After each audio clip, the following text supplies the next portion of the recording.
नमस्कार दोस्तों, आज मैं आपके सेकंड ग्रेड में जो अपने कहानी शामिल हुई है उसने कहा था चंद्रधर शर्मा गुलेरी की कहानी। वो आज अपने पढ़ने जा रहे हैं। तो इसमें से क्या क्या प्रश्न बनते हैं ये अपने देखेंगे। ठीक है, हिंदी साहित्य के अंदर ये काम आएगा अपने सेकंड ग्रेड अध्यापक परीक्षा में। तो देखो दोस्तों, शुरू करते हैं। बड़े बड़े शहरों के इक्के गाड़ी वालों की जवान के कोड़ों से जिनकी पीठ छिल गई है और कान पक गए हैं, उनसे हमारी प्रार्थना है कि अमृतसर के बम्बू कार्ट वालों की बोली का मरहम लगावे, जबकि बड़े शहरों की चौड़ी सड़कों पर घोड़े की पीठ के चाबुक से धुनते हुए इक्के वाले कभी घोड़े की नानी से अपना निकट यौन संबंध स्थिर करते हैं, कभी उसके गुप्त गुहे अंगों से डॉक्टर को लजाने वाला परिचय दिखाते हैं, कभी राह चलते पैदलों की आंखों के न होने पर तरस खाते हैं, कभी उनको पैरों की अंगुलियों के पोरों की चीर्थ कर अपने ही को सताया हुआ बताते हैं और संसार भर की गलानी और शोभ के अवतार बने नाक की सीध चले जाते हैं। तब अमृतसर में उनकी बिरादरी वाले तंग चक्करदार गलियों में हर एक लड़ी वाले के लिए ठहर कर सब्र का समुद्र उमड़ा कर बच्चों बच्चों खालासा जी, हटो भाई जी, ठह ठहराना भाई, आने दो लाला जी, हटो बादशाह कहते हुए सफ़ेद फेटों, खच्चरों और बतखों, गन्ने और खोमचे और भारे वाले के जंगल से राह खेते हैं। क्या राह खेते का मतलब राह देखते हैं। क्या मजाल है कि जी और साहब बिना सुने किसी को हटना पड़े। यह बात नहीं है कि उनकी जीभ चलती ही नहीं, चलती है पर मीठी छुरी की तरह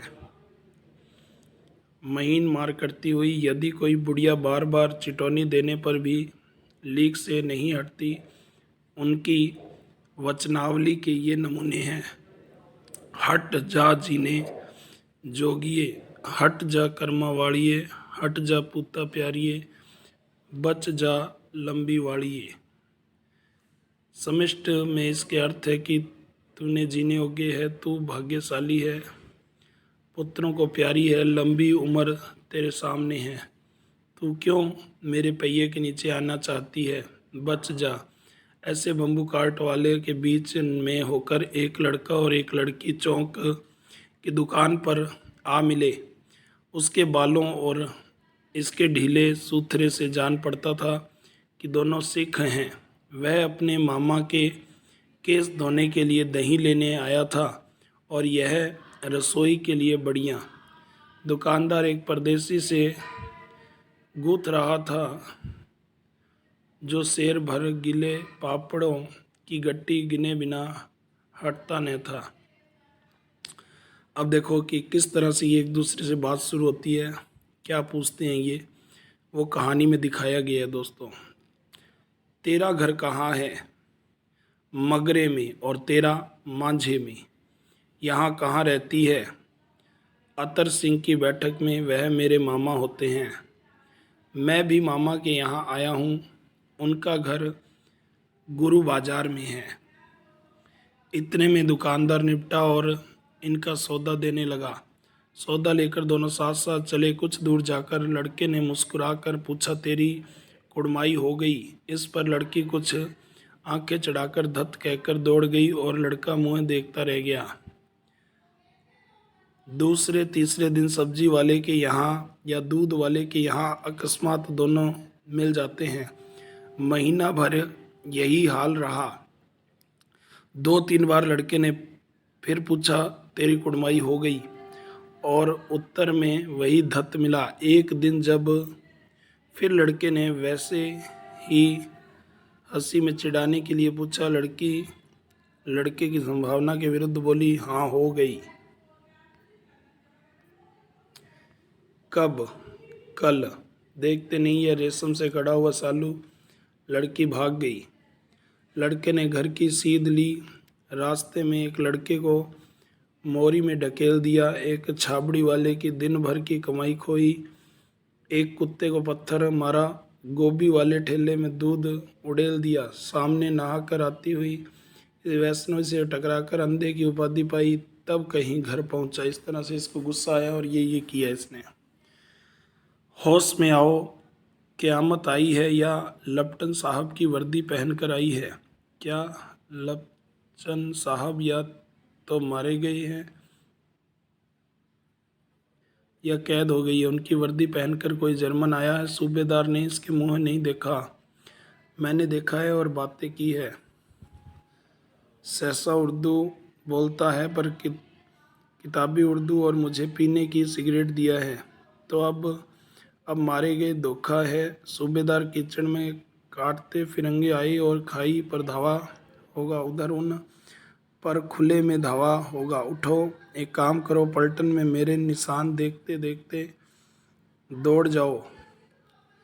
अभी बहुत दूर न गए होंगे। सूबेदार से कहो कि एकदम लौट आवे। खंदक की बात झूठ है।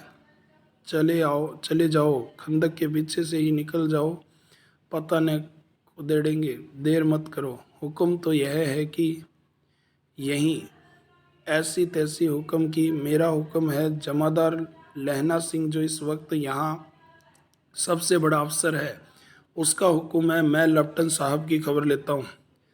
पर यहाँ तो तुम 8 ही हो। 8 नहीं 10 लाख हैं। एक एक अकालिया सिख 1.25 लाख के बराबर होता है।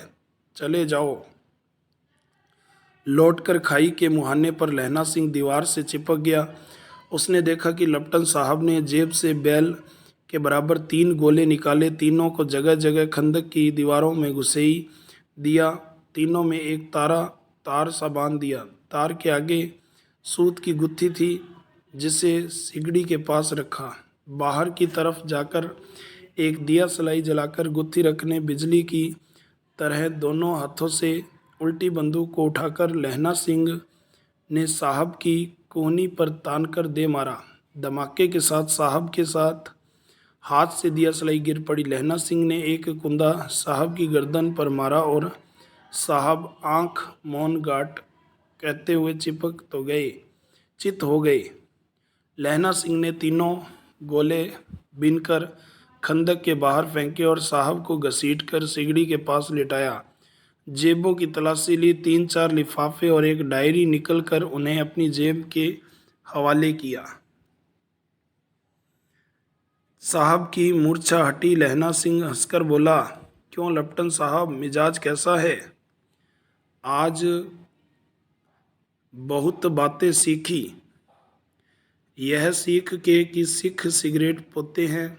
यह सीखा कि जगाधरी के ज़िले में नील गायें होती हैं और उनको 2 फुट 5 इंच के सींग होते हैं। यह सीखा कि मुसलमान खानसामा मूर्तियों पर जल चढ़ाते हैं और लपटन साहब खोते पर चढ़ते हैं, यानी कि गधे पर चढ़ते हैं। पर यह तो कहो, ऐसी साफ उर्दू कहाँ से सीख के आए? हमारे लपटन साहब तो बिना डैम के 5 लफ्ज भी नहीं बोला करते हैं। लहना सिंह ने पतलून की जेब की तलाशी नहीं ली थी। साहब ने मानो जाड़े से बचने के लिए दोनों हाथे जेबों में डाले। लहना सिंह कहता गया, चालाक तो बड़े हो, पर माझे का लहना इतने बरस लपटन साहब के साथ रहा है, उसे चकमा देने के लिए 4 आंखें चाहिए। माझे का है, इस तरह से प्रश्न पूछ सकते हैं कि लहना सिंह कहाँ का है माझे का।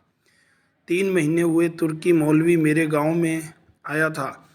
औरतों को बच्चे होने का ताबीज़ बांटता था और बच्चों को दवाई देता था। चौधरी के बड़े के नीचे मजा बिछाकर हुक्का पीता रहता था और कहता था कि जर्मनी वाले बड़े पंडित हैं, वेद पढ़ पढ़ कर उसमें से विमान चलाने की विद्या जान गए हैं।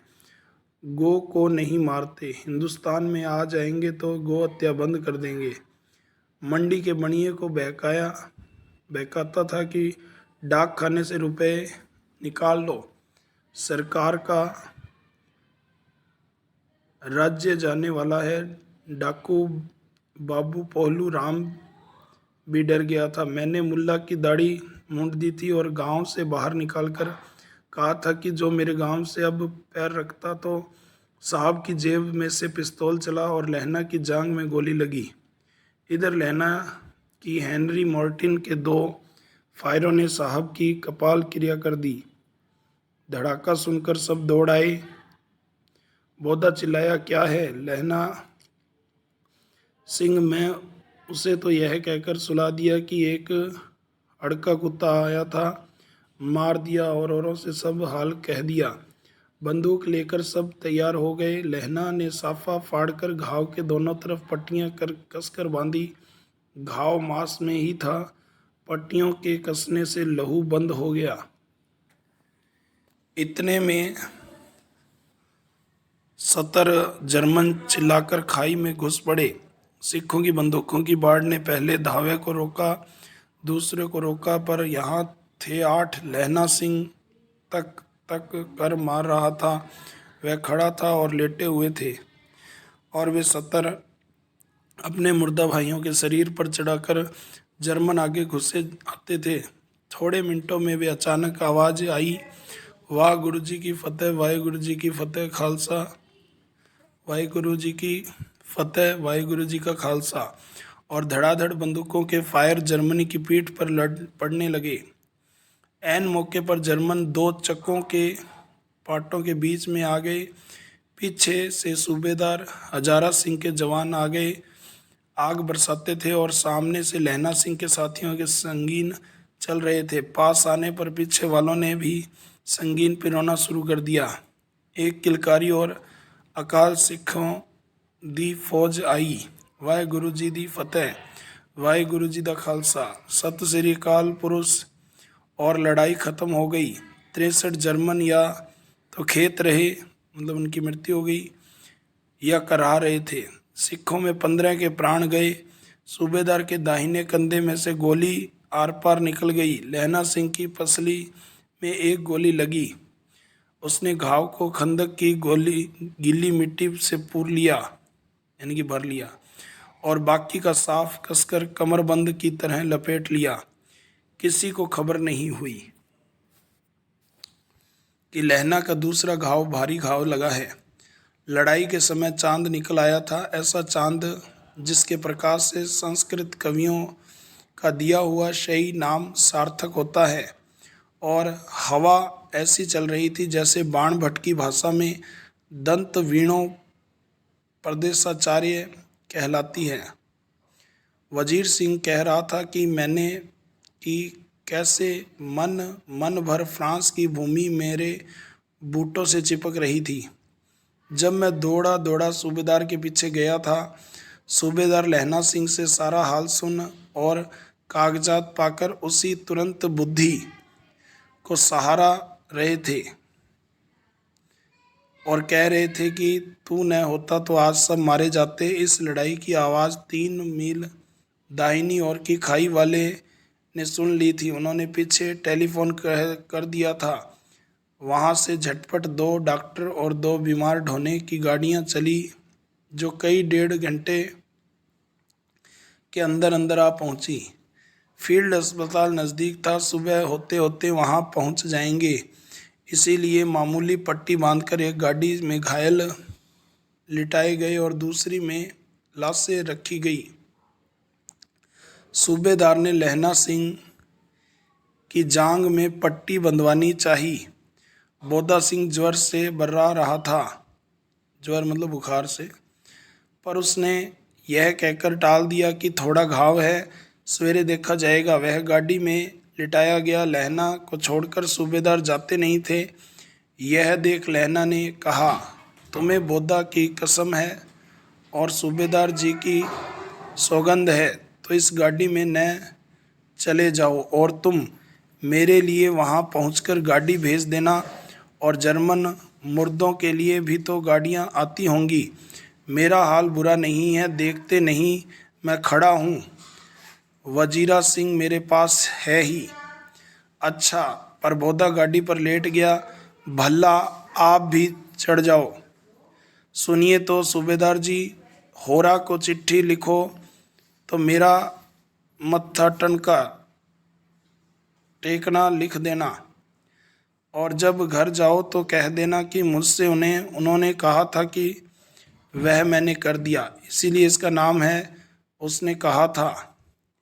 गाड़ियां चल पड़ी। सूबेदार ने चढ़ते चढ़ते लहना का हाथ पकड़कर कहा, तूने मेरे और बोधा के प्राण बचाए, लिखना कैसा, साथ ही घर चलेंगे। अपनी सूबेदारनी से तू ही कह देना उसने क्या कहा था। अब आप गाड़ी पर चढ़ जाओ, मैंने जो कहा है वह लिख देना और कह भी देना। गाड़ी के जाते ही लहना लेट गया। वजीरा, पानी पिला दे और मेरा कमरबंद खोल दे, तर हो रहा है। मृत्यु के कुछ समय पहले स्मृति बहुत साफ हो जाती है। जन्म भर की घटनाएं एक एक करके सामने आती हैं। सारे दृश्यों के रंग साफ होते हैं। समय की धुंध बिल्कुल उन पर से हट जाती है। लहना सिंह 12 वर्ष का है। अमृतसर में मामा के यहाँ आया हुआ है। दही वाले के यहाँ, सब्जी वाले के यहाँ, हर कहीं उसे 8 साल की लड़की मिल जाती है। जब वह पूछता है कि तेरी कुड़माई हो गई है, तब वह धत कहकर भाग जाती है। एक दिन उसने वैसे ही पूछा तो उसने कहा, हाँ कल हो गई, देखते नहीं, यह रेशम के फूलों वाला सालू। यह सुनते ही लहना सिंह को दुख हुआ, क्रोध हुआ। क्यों हुआ? वजीरा सिंह, पानी पिला दे। 25 वर्ष बीत गए। अब लहना सिंह नंबर है 77 राइफल्स में जमादार हो गया है। ठीक है दोस्तों, ये इसकी पोस्ट है राइफल नंबर 77 में। उस 8 वर्ष की कन्या का ध्यान ही न रहा, न मालूम वह कभी मिली थी या नहीं। 7 दिन की छुट्टी लेकर जमीन के मुकदमे की पैरवी करने वह घर गया। वहाँ रेजिमेंट के अफसर की चिट्ठी मिली, फौरन चले आओ। साथ ही सूबेदार हजारा सिंह की चिट्ठी मिली कि मैं और बोधा सिंह भी लाम पर जाते हैं, लौटते हुए हमारे घर होते हुए आना, साथ चलेंगे। सूबेदार का घर रास्ते में पड़ता था और सूबेदार उसे बहुत चाहता था। लहना सिंह सूबेदार के यहाँ पहुँचा। जब चलने लगे तो सूबेदार बेड़े में निकल कर आया। बोला, लहना सिंह, सूबेदारनी तुमको जानती है, बुलाती है, जा मिला। लहना सिंह भीतर पहुंचा। सूबेदारनी, मुझे जानती है, कब, कैसे, कब से? रेजिमेंट में क्वार्टरों में तो कभी सूबेदार के घर के लोग रहे नहीं। दरवाजे पर जाकर मत्था टेकना कहा। अफसोस सुनी। लहना सिंह चुप। मुझे पहचाना नहीं, तेरी कुड़माई हो गई धत, कल हो गई, देखते नहीं, रेशम बूटों वाला सालू अमृतसर में। भावों की टकराहट ने मूर्छा खुली, करवट बदली, पसली का घाव बह निकला। वजीरा सिंह, पानी पिला, उसने कहा। स्वपन चल रहा है। सूबेदारनी कह रही है, मैंने तेरे को आते ही पहचान लिया। एक काम कहती हूँ, मेरे तो भाग फूट गए हैं। सरकार ने बहादुरी का खिताब दिया है, लायलपुर में ज़मीन दी है।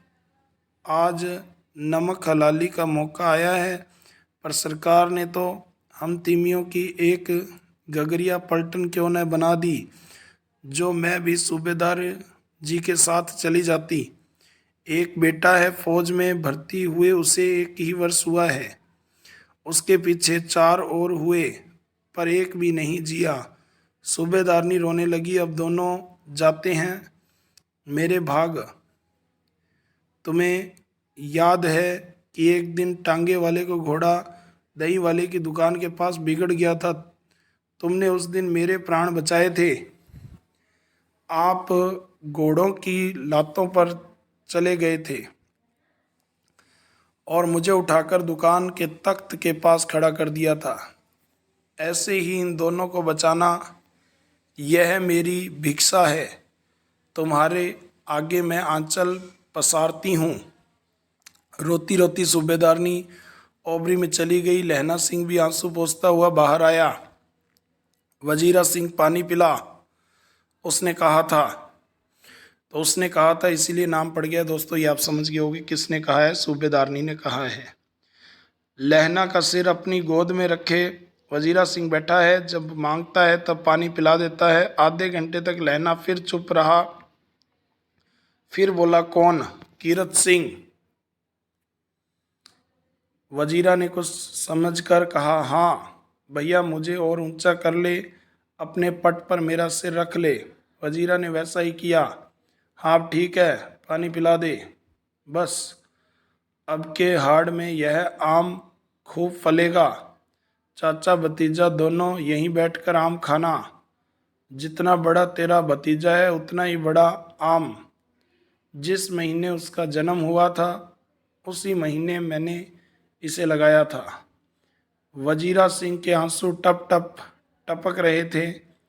कुछ दिन पीछे लोगों ने अखबारों में पढ़ा, फ्रांस और बेल्जियम 67वीं सूची मैदान में घावों से मरा, नंबर 77, सिख राइफल्स, जमादार लहना सिंह। तो इस तरह से लहना सिंह की मृत्यु हो गई दोस्तों, और ये पूरी कहानी बताई गई है। तो उसने कहा था, ये कहानी है चंद्रधर शर्मा गुलेरी की, और ये सेकंड ग्रेड में अपने हैं।